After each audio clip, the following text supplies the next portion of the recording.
Hey folks, thanks for watching my monologues. In case you haven't heard, I'm told there's an election coming up pretty soon. In some areas, there's a lot of violence and civil unrest.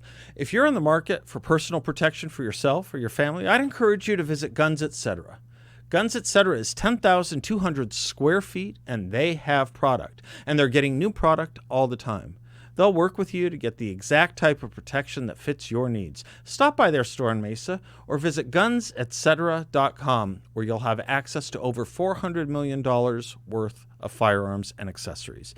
And if you like my monologues, please subscribe to 960 The Patriots YouTube channel. Welcome back and happy September 29th, 2020. There are a lot of new words every year, particularly every election year. In our politics particularly. We've had chads, we've had lanes, we've had math problems, we've had low information voters, we've had memes, we've had tropes. I'm a little more interested in bringing back an old word, constitutionalism. That's the word I'd like to bring back, not only because the word has been lost to too much history and a vanishing frame of historical reference, but because the sense of the word, the meaning of it, has been lost. What is constitutionalism? It's the idea, the sense, the sentiment best embraced by James Madison in his Federalist paper number 45, where he wrote, quote, "The powers delegated by the proposed Constitution to the federal government are few and defined," close quote. Few and defined. Just one illustration. Today, federal regulations, not just laws, but the administration of those laws via regulations, cost almost $2 trillion a year, almost $15,000 per household. That's almost half our federal annual budget this year. The tax code, it's 4 million words and takes Americans over 6 billion hours a year to comply with. As one congressman put it, the tax code is 10 times longer than the Bible, but without any of the good news.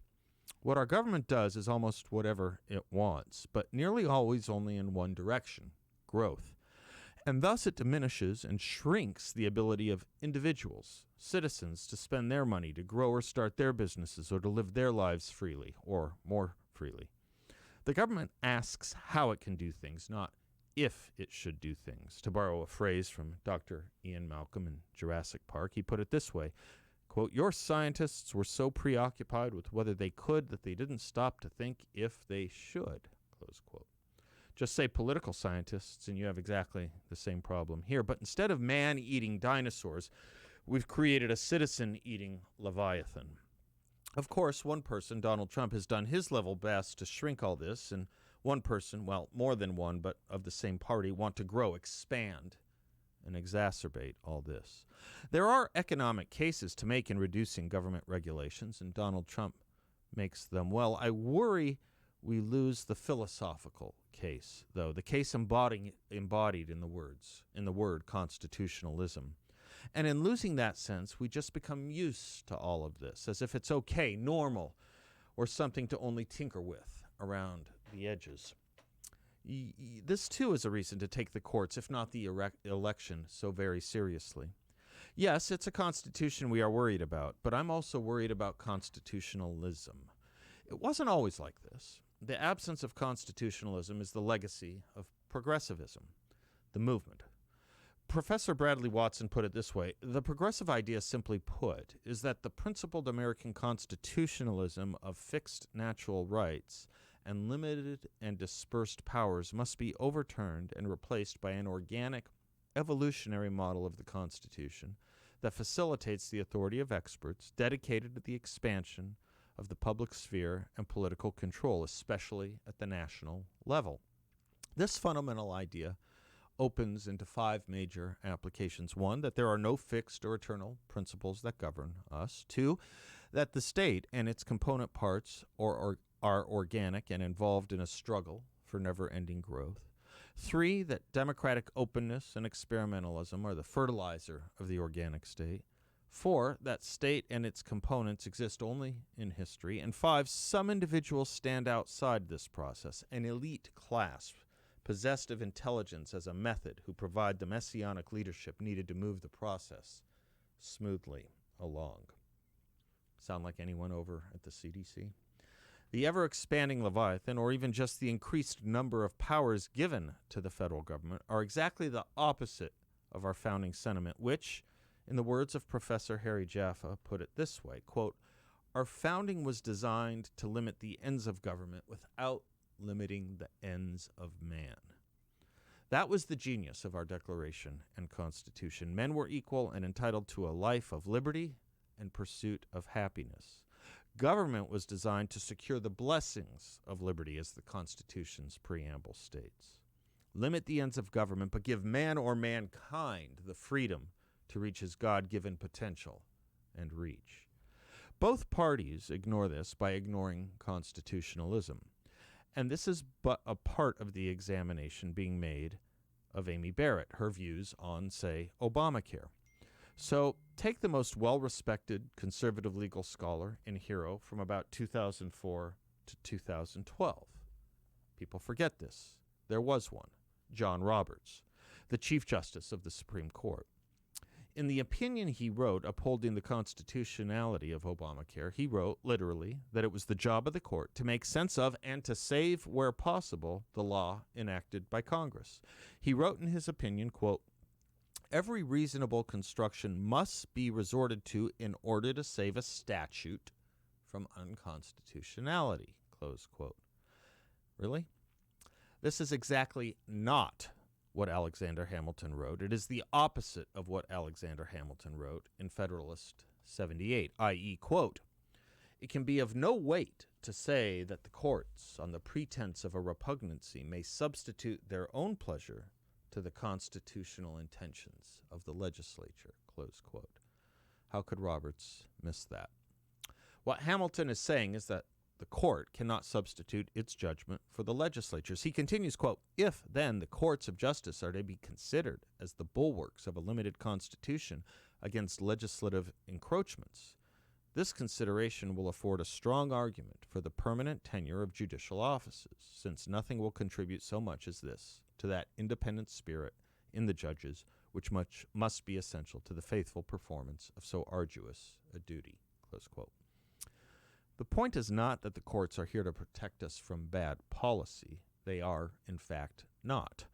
They are here to protect us from bad legislation, and legislation is deemed bad when it is unconstitutional, so far as courts were supposed to be concerned. That is, when those laws violated the original understanding of what a national legislature was meant to legislate on, that is to say, within the confines of the Constitution. Yes, Obamacare is bad policy. Note how costs and taxes went up, and despite promises from President Obama, we all would, in fact, not be able to keep the insurance we wanted and the doctor we liked. But note more the main point. It forces people to buy a commodity, a plan, a product they may not want. It forces it. And Donald Trump, and until Donald Trump, it forced it through the IRS. By the way, let me say in passing, if you want to talk lies of public policy consequence, nobody told more whoppers of more consequence than Barack Obama about keeping your doctor if you wanted to. That turned out to be a total lie, affecting millions. PolitiFact rated it the lie of the year. But of course, we're told Trump is the liar about nothing that affects anyone, certainly not their intimate and financial choices over health care.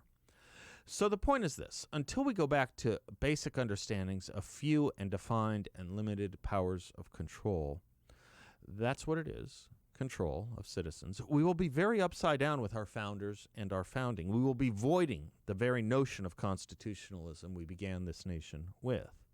Voiding the Constitution. Others used to get it. I wonder if we still do.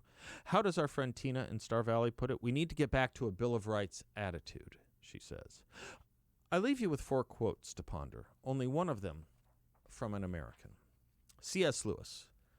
The greatest evil is not done now in those sordid dens of crime that Dickens loved to paint. It's not even done in concentration camps and labor camps. In those we see its final result, but it is conceived and ordered, moved, seconded, carried, and minuted in clear, carpeted, warmed, and well-lit offices by quiet men with white collars and cut fingernails and smooth-shaven cheeks who do not need to raise their voice and whose name we will never know, one might add. Abraham Lincoln, quote, "Things should not lead to a war upon property or the owners of property. property is the fruit of labor. Property is desirable. It is a positive good in the world. That some should be rich shows that others may become rich, and hence is just encouragement to industry and enterprise. Let not him who is houseless pull down the house of another, but let him labor diligently and build one for himself, thus by example assuring that his own shall be safe from violence when built.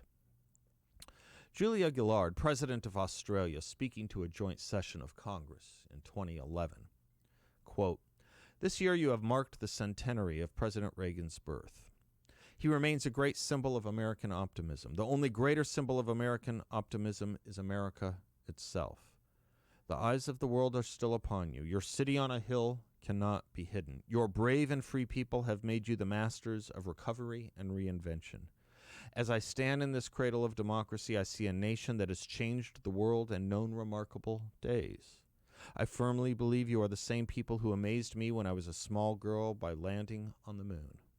On that great day, I believed Americans could do anything. I believe that still." And I'll end my quotes with the Marquis de Lafayette, who after the Battle of Yorktown said, quote, "Humanity has won its battle. Liberty now has a home." I leave you with those to ponder because they were once true, and we should want them to be true again. Most of us do anyway. But without a new sentiment, a public consciousness centering around constitutionalism, the task of getting there will remain ever elusive.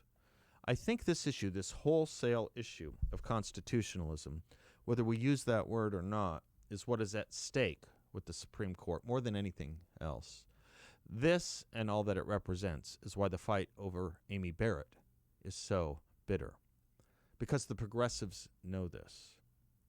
We should